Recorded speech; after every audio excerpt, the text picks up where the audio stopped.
Mus'ab ibn Umair, Razi Allah, the first ambassador of Islam, a story of sacrifice and strength in the heart of Makkah. Before Islam rose like dawn over darkness, lived a young man named Mus'ab ibn Umair Razi Allah. He was the pride of the Quraysh, handsome, intelligent, and from one of the wealthiest families. He wore the finest clothes, perfumed himself with rare scents, and was admired by all. But Mus'ab's true beauty was not in his appearance. It was in his heart. When he heard the message of Islam from the Prophet Muhammad, peace be upon him, something deep inside him awakened.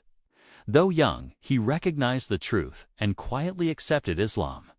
At that time, to accept Islam was to risk everything: family, wealth, and safety.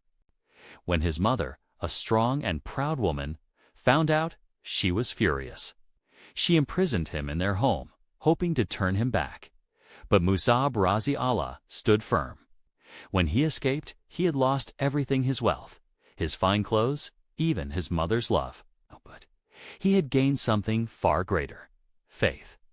He now wore simple garments and walked with humility, but his face shone with the light of Iman.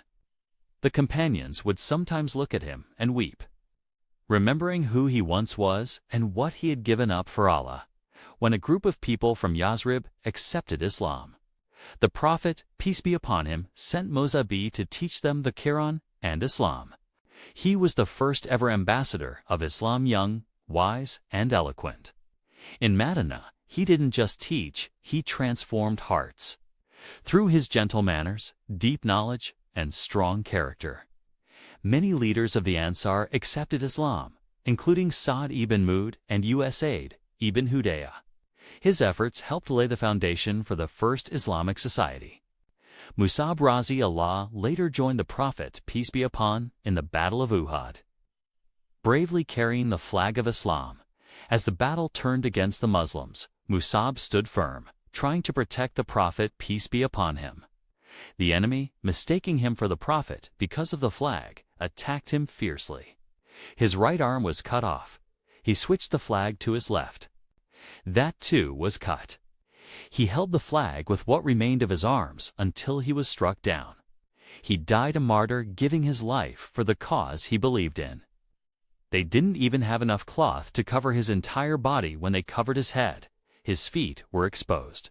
When they covered his feet, his head was exposed. With tears in his eyes, the Prophet said, "I saw you in Makkah, and there was no one more finely dressed than you, and here you are today, in torn garments." Mus'ab ibn Umair lived only a short life, but left behind a legacy of courage, wisdom, Allah. He was the young man who gave up the world for the hereafter, the first teacher of Medina, the flag-bearer of Islam. And above all, he was a reminder that true honor lies not